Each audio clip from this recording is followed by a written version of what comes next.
Hello friends, welcome to my channel. बहुत बहुत स्वागत है आपका मेरे चैनल में, आयुष रेड्डी। तो यार आज सुबह मैंने आप लोगों के लिए वीडियो अपलोड किया साउंड वेव्स के ऊपर में। मैंने साउंड वेव्स HCV वाला फर्स्ट 7 क्वेश्चन आप लोगों को सॉल्व करके बताया कैसे सॉल्व करना है, ठीक है ना। वो वीडियो मैंने बनाया सुबह 10 बजे और फिर 10:30 पे मेरी क्लास थी और फटाफट से फिर मैं गया, क्लास अटेंड किया। आज सुबह ब्रेकफास्ट नहीं हो पाया, फिर मैंने क्लास में बैठ के आप लोगों के लिए एडिटिंग की और फिर उस वीडियो को अपलोड किया लंच टाइम में। और फिर अभी मैं वापस से आप लोगों के लिए वीडियो बना रहा हूँ वेक्टर्स के ऊपर में। वेक्टर्स को कंप्लीट करना है मेरे को और अभी बज रहा है 2 और 2:20 पर शायद मेरी लैब है, जो कि अभी तक कंफर्म नहीं है लैब होगा या नहीं होगा। 1:30 पे एक क्लास थी जो कि कैंसिल हो गया, तो मुझे अभी थोड़ा सा टाइम मिल गया। मैं फटाफट से, अभी 2 बज रहा है, 10 मिनट में आप लोगों के लिए वेक्टर्स कंप्लीट करता हूँ। फिर अगर लैब हुआ तो मैं लैब सेशन अटेंड करने चला जाऊँगा, ठीक है ना। यहाँ पे हमने 12th क्वेश्चन तक कर लिया था वेक्टर्स में अपने पहले के एपिसोड में। आप लोगों ने अगर नहीं देखा उसको देख लो, बहुत इंपॉर्टेंट है। उसमें जो कैरम बोर्ड वाला क्वेश्चन आया था, मॉस्किटो वाला क्वेश्चन आया था और फिर जो यहाँ पे 12th क्वेश्चन आया था, 12 नंबर क्वेश्चन, ठीक है ना। आप लोग देख लो अगर आप लोगों ने नहीं देखा है तो, ठीक है। फिर भी अगर आप लोगों ने नहीं देखा है तो इस वीडियो में उसका कुछ इफेक्ट पड़ने वाला नहीं है। वो जो क्वेश्चन थे वो थोड़े अलग टाइप के क्वेश्चन थे और अभी इस वीडियो में जो क्वेश्चन है वो थोड़ा अलग टाइप के क्वेश्चन है। तो आप इस वीडियो को देखने के बाद भी उस वीडियो को जाकर देख सकते हो, ठीक है ना। पूरा का पूरा हम लोग सीरीज चला रहे हैं HCV का, तो उसमें मैं आप लोगों को बता देता हूँ भैया 7-8 क्वेश्चन करके ऐसे मैं ले रहा हूँ, ठीक है ना। तो आपको लाइन से वो वीडियोस देखने हैं और उसको आपको अपने तरफ से सॉल्व आउट करना है ताकि आपका कंसेप्ट क्लियर हो जाए, प्रैक्टिस हो जाए, ठीक है। बाकी तो बस यही बात है। फटाफट से स्टार्ट करते हैं। यहाँ पर हम लोग 13 से लेकर 12 तक कर लिए, तो 13 से लेकर 19 तक हम लोग देखेंगे। जो हमारा चैप्टर है physics and mathematics, chapter 2 HC Verma पे, उसमें 19 तक जो क्वेश्चन है एक्सरसाइजेस के अंदर में वो हमारे वेक्टर से रिलेटेड है। उसके बाद में 20 से जो है हमारा थोड़ा अलग टाइप के क्वेश्चन है जो हम लोग आगे के एपिसोड्स में देखने वाले हैं। तो यहाँ पर हम लोग वेक्टर्स कंप्लीट करते हैं। जो 13 नंबर क्वेश्चन है वो कह रहा है कि भैया ए आपको एक वेक्टर दे दिया है 2i cap 3j cap 4k cap वगैरह वगैरह, बी आपको दे दिया है 3 4 5, find the angle between them, ठीक है ना। तो मैं सिंपल से आपको बात बताता हूँ। आपको पता होता है कि भैया डॉट प्रोडक्ट क्या होता है, ठीक है। डॉट प्रोडक्ट क्या होता है, a dot B equals to A B cos theta होता है, ठीक है। तो कॉस थीटा क्या हो जाएगा, a dot B upon A B हो जाएगा, ठीक है। a डॉट बी कैसे निकालना है आपको, i को i के साथ, j को j के साथ, k को k के साथ, ठीक है। कंसेप्ट क्या होता है बेसिकली, कंसेप्ट क्या होता है बेसिकली, अगर आप i को i के साथ करते हो तो जो एंगल होता है वो 0 डिग्री आता है, ठीक है ना। तो जब डॉट प्रोडक्ट करते हो ना तो cos 0 का वैल्यू 1 हो जाता है। लेकिन जब i को j के साथ करोगे या i को आप k के साथ करोगे तो उस केस में क्या होता है, जो डॉट प्रोडक्ट होता है वो 0 आता है, क्योंकि i और j के बीच में जो एंगल होता है वो 90 होता है। उसी तरीके से j और k के बीच में एंगल क्या होता है, 90 होता है। बेसिकली क्या होता है, इस तरीके से चीज़ें काम करती है, इसको आप ध्यान रखना हमेशा, ठीक है ना। मैं जो कहता हूँ इमेजिन कर लो, आप लोग इस तरीके से इमेजिन करो, ठीक है। मैं ये आई होप हवा चल रही है, वापस से ट्राइपॉड ना गिरने लगे, ठीक है। मैं थोड़ा सा सपोर्ट दे देता हूँ। तो इस तरीके से आप सोचना कि ये आपके पास में क्या है, मैं आपके साइड से दिखा रहा हूँ, ठीक है। मैं अपने साइड से नहीं, आपके व्यूअर के साइड से दिखा रहा हूँ। ये आपके पास में क्या हो जाएगा, आई डायरेक्शन प्लस आई माइनस आई, ठीक है। ये क्या हो जाएगा आपके पास में प्लस वाई माइनस वाई, और ये क्या हो जाएगा प्लस जे माइनस जे। इस तरीके से आप ध्यान रखना, ठीक है ना, ठीक है। आप लोग देखना कि भैया ईस्ट, इस तरीके से आप सोच लेना, ईस्ट हो गया आपके पास में प्लस आई माइनस आई, ठीक है ना। फिर आपके पास में ऊपर और नीचे हो गया आपके पास में नॉर्थ साउथ हो गया मतलब प्लस जे माइनस जे, और आपके पास में इनटू द, ये जो इनटू द स्क्रीन होता है ना, कि भाई आप अगर पेपर यूज़ करो तो into the paper, above the paper, वो जो होता है आपके पास में ये आप इसको के वाला एक्सेस ले लो, ठीक है ना। आई जे के वाला एक्सेस ले लो, ठीक है, जेड एक्सेस ले लो आप, ठीक है। अब आपको क्या करना है, यहाँ पर कुछ नहीं करना है। ए डॉट बी आपको क्या करना है, 2 × 3 हो जाएगा 6, ठीक है। 3 × 4 हो जाएगा 12, 5 × 4 हो जाएगा 20। इस तरीके से आपको क्या करना है, ऐड कर लेना है, ठीक है। क्योंकि आई को सिर्फ आई के साथ करेंगे तभी आंसर आएगा, जे के साथ करोगे के साथ करोगे तो फिर 0 आ जाएगा। तो सीधा आई को कर लो, जे को कर लो, जे को और के साथ करोगे आई और के साथ तो 0 आ जाएगा। तो जे को जे के साथ कर लो और 4 को 5 के साथ, मतलब के को के साथ कर लो। सॉल्व करके आपका ए डॉट बी आ जाएगा, ठीक है। तो cos थीटा क्या होता है, a dot B upon A B, ठीक है। तो नीचे में क्या आएगा, a इंटू बी, मतलब मॉड ए और मॉड बी, मतलब कि मैग्नीट्यूड। तो a का मैग्नीट्यूड क्या हो जाएगा, √2² + 3² + 4², जो भी आएगा देख लेना, ठीक है। और आ जाएगा आपको √, ये शायद ना मेरे को जितना याद आ रहा है कुछ 29 ऐसा कुछ आता है, और फिर √3² + 4² + 5 जाना कुछ 50 के आसपास आएगा। तो जो आंसर होता है ना ये आता है कुछ नीचे में √1450 से कुछ आएगा आपके सामने, ठीक है ना। 32 अपॉन या 38 अपॉन √, आप लोग सॉल्व करके देख लेना। a डॉट बी करना है आपको 2 × 3 4 × 3 4 × 5 ऐसे करना है, और नीचे में √, ए का मैग्नीट्यूड और बी का मैग्नीट्यूड, ठीक है। नेक्स्ट क्वेश्चन फटाफट से देखते हैं। Prove that A dot A cross B equals to 0। तो आपको पता होता है कि भैया ये मान लो एक वेक्टर है ए, ये मान लो एक वेक्टर है बी, तो ए क्रॉस बी क्या हो जाएगा, ए क्रॉस बी का जो डायरेक्शन है वो क्या आएगा, ए और बी के परपेंडिकुलर आएगा। एक ऐसे देखते, देखो इसको देखो, ए से बी में ऐसे कर्ल करो, तो ये जो थंब है ना ये आपको डायरेक्शन बताता है। मान लो उधर ए है उधर बी है, तो ए से बी में आप ऐसे कर्ल करो, ये आपको डायरेक्शन दिखाएगा। तो जो भी जो आता है ये डायरेक्शन क्या आता है, perpendicular to A and B आता है। तो जो आप परपेंडिकुलर आ गया तो एंगल क्या बन गया, 90 डिग्री बन गया। तो अब अगर आप डॉट प्रोडक्ट करोगे तो वो क्या हो जाएगा, 0 हो जाएगा, ठीक है ना। तो a dot A cross B equals to 0, क्योंकि ए क्रॉस बी का जो रिजल्टेंट आएगा that will be perpendicular to a, तो फिर क्या हो जाएगा, डॉट प्रोडक्ट वो 0 हो जाएगा, ठीक है। मैं थोड़ा सा हाफ रहा हूँ कि मैं थोड़ा सा पता नहीं क्यों ब्रीदिंग में थोड़ा प्रॉब्लम हो रहा है। नेक्स्ट मैं देखता हूँ 15 नंबर क्वेश्चन। ए आपके पास है, बी आपके पास है, ए क्रॉस बी आपको निकालना है, ठीक है। तो यहाँ पर आपको ए दे दिया है 2 3 4, बी आपको दे दिया 4 3 2, ठीक है। तो एक तरीका तो इसका क्या है आपको पता होना चाहिए कि भैया अगर आपके पास में आई है, ठीक है, आई है और आप जे में कल कर रहे हो तो आई क्रॉस जे आपके पास में के आएगा, ठीक है ना।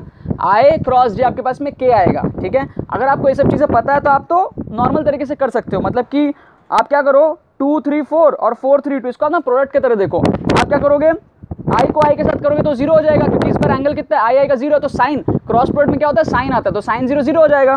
तो आई को आपको जे के साथ करना है, के के साथ करना है, ठीक है। और आई क्रॉस जे हो जाएगा आपके पास में के, फिर आई क्रॉस के क्या हो जाएगा आपको देखना पड़ेगा। या पास में क्या है, आई है इस तरफ, के इस तरफ है, तो आई क्रॉस के क्या हो जाएगा, माइनस जे हो जाएगा। आई क्रॉस के क्या हो जाएगा, माइनस जे हो जाएगा, ठीक है। इस तरीके से आप साइन वगैरह यूज़ करके सॉल्व कर सकते हो नॉर्मल तरीके से, बट हम लोग इसको इस तरीके से सॉल्व नहीं करते हैं जनरली, ठीक है। आई होप आपको नॉर्मल तरीका समझ में आया होगा मैं क्या बोल रहा हूँ। आपको नॉर्मली प्रोडक्ट करना है और आपको एंगल्स देखना है कि भैया एंगल 0 डिग्री है 90 डिग्री है, उस हिसाब से फिर डायरेक्शन आपको चेक करना है, ठीक है। हाथ वाथ घुमा के आप चेक कर लेना। तरीका क्या होता है इसको सही में सॉल्व करने का, कंसेप्ट तो ये होता है एक्चुअल जो मैंने अभी बताया, बट हम लोग क्या करते हैं इसको टेबल फॉर्म में सॉल्व करते हैं। क्या करते हैं हम लोग, टेबल में ना लिख लेते हैं। किस तरीके से लिखते हैं मैं आपको अपना तरीका बता रहा हूँ, ठीक है। अलग अलग लोगों का इसको सॉल्व करने का अलग अलग तरीका होता है, बट मैं आपको अपना तरीका बता रहा हूँ जो मैं यूज़ करता हूँ हमेशा। आप चाहो तो मेरा तरीका यूज़ कर लो, अगर आपको कोई और तरीका है आप उसको यूज़ कर सकते हो आराम से, अगर आप कंफर्टेबल हो तो। मैं कैसे इसको सॉल्व करता हूँ, आप क्या करो ना, ऐसे लिख लो टेबल बना के, जो फर्स्ट लाइन है आपका 2 3 4 उसको लिख लो 2 3 4, ठीक है। फिर नीचे 4 3 2 4 3 2 ऐसे, ये मैं आपके साइड से दिखा रहा हूँ, ठीक है। 2 3 4 4 3 2 ऐसे आपको लिखना है। 6 तो डॉट इमेजिन कर लो, 1 2 3 डॉट 1 2 3 डॉट, ठीक है। 2 3 4 इस तरीके से आई का, जे का, के का, ऐसे आपको लिखना है, ठीक है। ये काम जो आप कर लोगे 2 3 4 और 4 3 2, ये जो आप काम कर लोगे 6 डॉट आपको दिख जाएंगे। फिर मैं आपको पैटर्न दिखा रहा हूँ, ठीक है। अपने फिंगर से मैं पैटर्न दिखाऊंगा, आप उसको सही से इमेजिन करके, अगर आपको प्रॉब्लम हो तो आप पेपर में पैटर्न देख लेना, ठीक है। 1 2 3 1 2 3 ऐसे कर लिया। उसके बाद में क्या करना है आपको ना, यहाँ से स्टार्ट करना है, ठीक है। ये एक डंडा, ये एक डंडा, 2 यहाँ पर है, 2 यहाँ पर है, 2 यहाँ पर। आप देखो यहाँ से स्टार्ट करना है, this into this minus this into this आपको करना है, दिस इंटू दिस जो भी आएगा माइनस दिस इंटू दिस जो भी आएगा, पूरा सॉल्व करके वो आई कैप होगा, आई वाला होगा, ठीक है। ये समझो, this into this minus into this i cap. फिर क्या करना है, 1 स्टेप बैक, ये तरीका है, 1 स्टेप बैक जाओ। अब पूरा कॉर्नर में this into this minus this into this जो भी आएगा जे कैप, ठीक है। फिर 1 स्टेप बैक जाओ, अब इस वाले में this into this minus this into this के कैप। वापस ध्यान से देखो, 1 2 है यहाँ पे, 2 है यहाँ पे, 2 है यहाँ पे, this into this minus this into this i cap. Move 1 step back, this into this minus this into this J cap.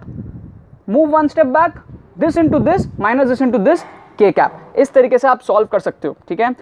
क्या होता है ना, यहाँ पे बेनिफिट क्या, आपको कोई माइनस प्लस का झमेला नहीं है, हमेशा प्लस ही होगा, हर जगह प्लस होगा, ठीक है। यहाँ पर ये बेनिफिट है कि जो भी आप सॉल्व कर लो this into this minus into this i cap, वो प्लस में ही आई कैप आएगा, ठीक है। अदरवाइज कोई और मेथड में आपको ना कहीं पे माइनस साइन लेना पड़ता है, ठीक है। थोड़ा बहुत डिटर्मिनेंट का कंसेप्ट है यहाँ पर, और कुछ नहीं, उस तरीके से सॉल्व करते हैं। फिर move 1 step back, this into this minus into this जो भी आएगा के कैप, कोई माइनस साइन का झमेला नहीं है, हर जगह प्लस आएगा। फिर move 1 step back, this into this minus into this के कैप। इस तरीके से आपको करना है, ये मेरा तरीका, आप इससे सॉल्व कर सकते हो, अदरवाइज कोई प्रॉब्लम नहीं, ठीक है। 16 नंबर क्वेश्चन देखते हैं यार, A B C are mutually perpendicular show that C cross A cross B equals to 0। Simple सा बात है यार, अगर म्यूचुअली परपेंडिकुलर है, मान लो आपके पास में 3 म्यूचुअली परपेंडिकुलर, इस तरीके से मान लो म्यूचुअली परपेंडिकुलर, ठीक है ना।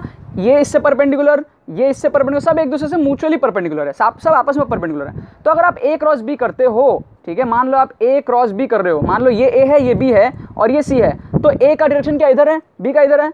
तो अगर आप ए क्रॉस बी करते हो तो वो सी के डायरेक्शन में आ गया ना, है ना। अगर कोई और तरीके से आप करोगे ना तो या तो सी के डायरेक्शन में आएगा, तो सी के ऑपोजिट डायरेक्शन में आएगा, जो भी हो एंगल या तो 0 बनेगा या तो 180 बनेगा, ठीक है। अगर आप इस तरीके से म्यूचुअल परपेंडिकुलर लेते हो और इसको आप ए बी लेते हो, तो ए क्रॉस बी क्या आएगा, सी के डायरेक्शन में आएगा, ठीक है, इस तरीके से, ठीक है। मान लो ये वाला ए है, ये वाला बी है, ये वाला सी है, तो ए क्रॉस बी इस बार क्या आएगा, सी के ऑपोजिट डायरेक्शन। देखो ये ए मान लो, ये बी मान लो, ये सी मान लो, तो ए क्रॉस बी क्या हो जाएगा, ए क्रॉस बी क्या हो जाएगा, सी के ऑपोजिट डायरेक्शन। तो एंगल क्या हो गया, 180 हो गया। तो एंगल या तो 0 आएगा या तो 180 आएगा, बट जो क्रॉस प्रोडक्ट है वो तो साइन पे डिपेंड करता है, तो साइन 0 हो जाए चाहे साइन 180 हो जाए, दोनों का वैल्यू क्या होता है, 0 होता है। इसका मतलब ये क्या हो गया, प्रूव होकर आ गया। Is the converse true, converse true है क्या, कन्वर्स ट्रू नहीं है। कन्वर्स ट्रू क्यों नहीं है, इसको समझो। कन्वर्स ट्रू मतलब बोल क्या रहा है, मतलब बोल रहा है कि अगर म्यूचुअली परपेंडिकुलर हो तो ये चीज हो, c cross A cross B equals to 0। Converse मतलब क्या हो गया कि अगर सी क्रॉस ए क्रॉस बी 0 हो तो क्या ये जरूरी है कि वो म्यूचुअली परपेंडिकुलर होगा। अगर ऐसा हो तो क्या वो ज़रूरी है म्यूचुअल? नहीं, ऐसा ज़रूरी नहीं है, क्योंकि अगर ए और बी के बीच में एंगल 0 हो जाए, या फिर एंगल 0 नहीं, सॉरी, ए और बी अगर पैरेलल हो जाए, हाँ वही एंगल 0 हो जाए, पैरेलल एंगल कुछ भी हो, 0 हो जाए 180 हो जाए, कुछ भी हो जाए, तो क्या हो जाएगा? उस केस में भी ये 0 आएगा, क्योंकि उस केस में ए क्रॉस बी 0 हो जाएगा, है ना। अगर ए और बी दोनों पैरेलल हो जाए तो ए क्रॉस बी क्या हो जाएगा? ए बी साइन 0, या एंटी पैरेलल भी हो जाए, ए बी साइन 180, वो तो 0 ही आना है। तो ये कंडीशन तो सॉल्व हुआ, लेकिन जो फर्स्ट कन्वर्स है, मतलब कि म्यूचुअली परपेंडिकुलर, ये ज़रूरी तो नहीं है, क्योंकि यहाँ पे हमने पैरेलल अज्यूम किया है, ठीक है। इसका मतलब अगर म्यूचुअली परपेंडिकुलर होगा तो ये केस अराइज होगा, बट अगर ये केस हुआ तो ज़रूरी नहीं है कि वो म्यूचुअली परपेंडिकुलर होना ही होगा, ठीक है। कन्वर्स इज नॉट ट्रू, क्योंकि ए और बी अगर पैरेलल हो गया तो उस केस में भी ये जो टर्म है वो पूरा 0 आ रहा है। अब मैं आपको समझा पाया हूँ, ठीक है। नेक्स्ट यहाँ पर क्वेश्चन देखो, बहुत अच्छा क्वेश्चन है, इसको समझने का ट्राई करना, ठीक है, इमेजिन करने ट्राई करना, ठीक है। मेरे को पता है क्वेश्चन क्या है, OP cross V is independent of the position P. बोल क्या रहा है आपको, समझने का ट्राई करो। क्या हो रहा है आपके पास में, a particle moves on a given straight line with a constant speed. ये आपके पास मान लो गिवन स्ट्रेट लाइन है, ये स्ट्रेट लाइन है आपका, ठीक है, ये स्ट्रेट लाइन है। ये वीडियो थोड़ा सा लंबा बन रहा है, बट बहुत अच्छे कंसेप्ट है, मैं समझाने का ट्राई कर रहा हूँ। यार पास मान लो स्ट्रेट लाइन है, ये स्ट्रेट लाइन मान लो यहाँ पे, with a speed V speed से मूव कर रहा है, पी रैंडम पॉइंट है, स्ट्रेट लाइन है ना, पी रैंडम पॉइंट है, वो पी यहाँ भी हो सकता है, यहाँ भी हो सकता है, यहाँ भी हो सकता है, कहीं पे भी हो सकता है, पी रैंडम पॉइंट है, ओ वहाँ पर है, ठीक है, ओ वहाँ पर है, कोई एक फिक्स पॉइंट है, मतलब O is an fix point, उसको आप कहीं पे भी लिख सकते हो, वहाँ भी ले सकते हो, यहाँ भी ले सकते हो, यहाँ भी ले सकते हो, मैं उसको वहाँ ले रहा हूँ, ठीक है। आप इसके ऊपर भी ले सकते हो ओ को, ठीक है, एक फिक्स पॉइंट है, कहीं पे भी हो, जनरल तरीके से सॉल्व करने में उसको वहाँ पे ले रहा हूँ, ओ को वहाँ ले लिया मैं, वहाँ पे कहीं पे ओ है, ठीक है। अब क्या करना है, ओपी क्रॉस वी, ये OP cross V independent of the position of P है, हम लोग को प्रूव करना है। पी के पोजीशन पे ओपी क्रॉस वी डिपेंड नहीं करेगा, तो ओपी क्रॉस वी समझो ये यहाँ से मूव कर रहा है, ठीक है, वी तो भैया जैसा है वैसा है, स्पीड जो है वो है, पी चेंज हो रहा है, तो मान लो ये ओ है और ओ के जस्ट परपेंडिकुलर, मैं थोड़ा सा इधर आके आपको समझाता हूँ, ये मान लो ओ है, ठीक है, ये मान लो हमारे पास में लाइन है, ठीक है, ये लाइन है, ओ के जस्ट परपेंडिकुलर मतलब स्ट्रेट में जो है उसको हम लोग ना कुछ P0 मान लेते हैं, P1 मान लेते हैं, ठीक है, और इसको हम लोग P मानेंगे, पूरा रैंडम P कुछ भी मानेंगे, ठीक है। अब समझने का ट्राई करो, कोई भी एक पॉइंट में चले जाओ, P में चले, यहाँ पे चले जाओ, ठीक है, तो OP क्रॉस V करना है अपन को, तो क्या हो जाएगा, OP into V into sine theta, cross product क्या होता है, साइन थीटा, तो OP into V into sine theta, sine theta, theta क्या होगा, एंगल होगा, ये लाइन और इस मेरे हाथ के बीच का ये जो लाइन है, ठीक है, ये जो टेढ़ा लाइन आ रहा है ओपी का, और ये जो लाइन उसके पीछे एंगल है वो थीटा होगा, उसका जो साइन कंपोनेंट है ना, ओपी का जो साइन कंपोनेंट है ना, वो ये परपेंडिकुलर लाइन आने वाला है, समझो इस चीज़ को, ये एक टेढ़ा वेक्टर है, इसका कॉस कंपोनेंट इधर आएगा, साइन कंपोनेंट इधर आएगा, ठीक है ना, क्योंकि जो एंगल है, जो एक्यूट एंगल है ये थीटा है, तो इसका कॉस कंपोनेंट इधर आएगा, साइन कंपोनेंट ऐसे आएगा, मतलब इस तरफ आएगा। तो असली में हो क्या रहा है पता है, ओ अगर एक फिक्स पॉइंट है तो ओ के जो एकदम परपेंडिकुलर में जो एक पॉइंट है जो कि इस लाइन पे लाई कर रहा है, मेरे स्ट्रेट लाइन पे लाई कर रहा है, उसको अगर हम लोग P0 मान ले तो O और P0 के बीच का जो डिस्टेंस है वो डिस्टेंस फिक्स्ड है, और हम लोग कहीं पर भी आगे चले जाएं, जो साइन कंपोनेंट है OP वेक्टर का, चाहे वो यहाँ हो, चाहे यहाँ हो, चाहे वहाँ हो, ठीक है, बन तो एक ट्रायंगल ही रहा है ना, चाहे P यहाँ पे हो तो भी एक ट्रायंगल बनेगा, चाहे P यहाँ पे हो तो भी एक ट्रायंगल बनेगा, क्योंकि ये तो भैया हमारा फिक्स्ड हो गया ना, ये परपेंडिकुलर बन गया ना, ठीक है। तो जो साइन कंपोनेंट है OP का कहीं पर भी हो, OP का साइन कंपोनेंट ये वाला लाइन ही होगा जो कि एक फिक्स्ड है, तो OP क्रॉस V क्या हो गया, OP into V into sine theta, और OP इंटू साइन थीटा तो यही वाला लाइन है, समझने का ट्राई करो, OP इंटू साइन थीटा यही वाला है मैग्नीट्यूड वाइज, ठीक है, और V तो हमारा फिक्स्ड है, तो वो क्या हो जाएगा, independent of the position of P हो जाएगा, चाहे P यहाँ हो, चाहे वहाँ हो, चाहे कहीं पे भी हो, उसका जो साइन कंपोनेंट है वो ये वाला लाइन आने वाला है, जिसको हम लोग OP0 बोल रहे हैं, ठीक है। I hope this is clear. Next यहाँ पर देखो, QE और QV क्रॉस भी को आपको इक्वल करना है, डायरेक्शन वगैरह आपको देखना है, वीडियो थोड़ा सा लंबा बन रहा है, दो ही क्वेश्चन फटाफट कर लेते हैं। The force on a charge particle due to electric energy इतना है, suppose E is along X axis, electric field कहाँ है पता है, एक्स एक्सिस में। अब देखो क्या होता है ना, जब हम लोग नया नया ये सब चैप्टर पढ़ रहे होते हैं ना स्टार्टिंग में, 11 के स्टार्टिंग में, तो क्या होता है हम लोग को आइडिया नहीं होता कि भाई इलेक्ट्रिक फोर्स क्या होता है, मैग्नेटिक फोर्स क्या होता है। आप लोग क्या करते हो ना, इन सबको नेग्लेक्ट कर, आप लोग सोचते हैं कि नहीं भाई हम तो 12th में पढ़ेंगे, बाद में देखा जाएगा, नहीं, आप लोग अभी जाओ, इलेक्ट्रिक फील्ड आपने देखा, फोर्स देखा, आप अभी जाओ इलेक्ट्रोस्टैटिक्स में, वहाँ पे थोड़ा सा स्टडी करो कि इलेक्ट्रिक फील्ड होता क्या है, ठीक है। आप जाओ, ये QV क्रॉस भी जो एक्सप्रेशन आपको देखने को मिला है मैग्नेटिक फोर्स का, इसको आप जाके देखो कि भैया थोड़ा बहुत समझो कि अच्छा ये होता है, ऐसा सा लॉ होता है, फोर्स ऐसे होता है, F इक्वल्स टू QE होता है, F इक्वल्स QV क्रॉस भी होता है, ठीक है। अब थोड़ा बहुत जाके देखो, अब क्या होता है ना, electric force F equals to QE और magnetic force F equals to QV cross भी होता है। हम लोग क्या करना है ना, नेट फोर्स को जीरो करना है, ठीक है, नेट फोर्स को जीरो करना है। तो नेट फोर्स के लिए हम लोग क्या करना पड़ेगा, force should be equal and opposite, ठीक है। अब इलेक्ट्रिक फील्ड x के तरफ में है, मतलब कि इलेक्ट्रिक फोर्स भी x की तरफ में है, तो मैग्नेटिक फोर्स को हम लोग क्या करना है, -x पे करना है, समझ गए। अब देखो QV क्रॉस B, ठीक है, मैग्नेटिक फील्ड जो है ना वो y एक्सिस में है, मैग्नेटिक फील्ड कहाँ है, y एक्सिस में, मतलब कौन सा हो गया, ये वाला एक्सिस हो गया, y एक्सिस में हो गया। हम लोग को क्या करना है, V क्रॉस B का डायरेक्शन इधर आना चाहिए। तो V क्रॉस B अगर हम लोग इस तरीके से करें, V क्रॉस B, तो इधर आ रहा है, नहीं होगा। V क्रॉस B अगर ऐसे करें तो हो रहा है, सही बात है। इसका मतलब V का डायरेक्शन क्या है, +z की तरफ है। समझने का ट्राई करो, ये हमारे पास में इस तरीके से है, प्लस आए माइनस आए, ठीक है, +j -j, प्लस के माइनस के, समझने का ट्राई करो। तो हमारे पास में अगर इस तरीके से हो जाए ना, क्रॉस प्लॉट करना है, V अगर V यहाँ हो जाए, हम लोग को ऐसे सोचना पड़ेगा, अगर V यहाँ हो जाए तो V क्रॉस B क्या आ रहा है, -i आ रहा है। तो एक पॉसिबिलिटी है कि V क्रॉस B अगर V इस तरफ हो जाए तो एक पॉसिबिलिटी है कि भैया अगर मैग्नीट्यूड वाइज ये और ये इक्वल हो जाए तो इलेक्ट्रिक फोर्स हमारे मैग्नेटिक फोर्स को कैंसिल आउट कर सकता है। और हम लोग को वही काम करना है, डायरेक्शन हमको पता चल गया हैंड रूल से कि यहाँ दिस क्रॉस दिस, क्योंकि हमारा मैग्नेटिक फील्ड तो ऊपर की तरफ है, y की तरफ है, +y में, तो this cross this should be equal to in this direction. तो यहाँ पर क्या हो जाए हमारे पास में, मैग्नीट्यूड को आप इक्वल कर लो, QE को आप जो भी इक्वल कर लो, QVB से आपको सॉल्व होकर आ जाएगा V का वैल्यू, और डायरेक्शन तो मैंने आपको बता दिया, ये होगा +z के तरफ में, ठीक है, मतलब कि अबव द पेपर बोल लो, चाहे इस तरफ आपके तरफ समझ लो, ठीक है। 19 क्वेश्चन देखते हैं। Give an example for which A dot B equals to C dot B but A not equals to C। Simple सा एग्जांपल है यार, A डॉट B मान लो आप A इस डायरेक्शन में है, ठीक है, B मान लो आप इस डायरेक्शन में है, C मान लो आप इस डायरेक्शन में है। तो A और B के बीच का एंगल कितना हुआ, 90 डिग्रीज। तो A और B का A डॉट B कितना हो जाएगा, 0 हो जाएगा। A डॉट B मतलब A B cos theta, cos 90 0, मतलब A डॉट B 0 हो गया। B डॉट C या फिर C डॉट B, C और B के बीच का एंगल कितना है, 90 डिग्रीज, तो ये भी क्या हो जाएगा, 0 हो जाएगा C डॉट B। तो A dot B is equals to C dot B, correct है। लेकिन A और C तो इक्वल नहीं है, क्योंकि A इस तरफ है, C इस तरफ है, इक्वल तो नहीं हुआ, वेक्टर का डायरेक्शन ही उल्टा हो गया, ठीक है ना। A vector is not equals to C vector, ये हम लोग प्रूफ कर दिए, एग्जांपल दे दिए।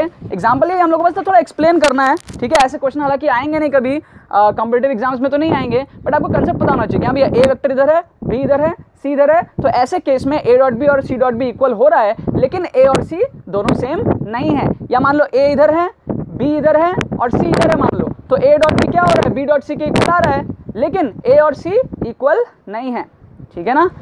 यही था, वेक्टर्स हमारा कंप्लीट हुआ। 19 के बाद में जो आगे क्वेश्चन है वो वेक्टर्स के नहीं है, दूसरे टाइप के क्वेश्चन है वो, ठीक है ना। चैप्टर का नाम है फिजिक्स एंड मैथमेटिक्स, तो उसमें जो वेक्टर वाला पार्ट तो मैंने कवर कर दिया, बाकी का मैं आगे के एपिसोड्स में कवर करूंगा। अभी आई थिंक सो 2:15 हो रहा है, और अगर मेरी लैब क्लासेस हुई तो वो 2:20 से होगी, तो मेरे को वीडियो फटाफट से क्लोज करके फटाफट से भागना है। अगर लैब मेरी कैंसिल हो गई तो मैं वीडियो आप लोगों को एडिट करके दे दूंगा 3 बजे तक, और अगर हमारी लैब हुई तो फिर शाम तक ये वाली वीडियो मिल जाएगी, ठीक है ना।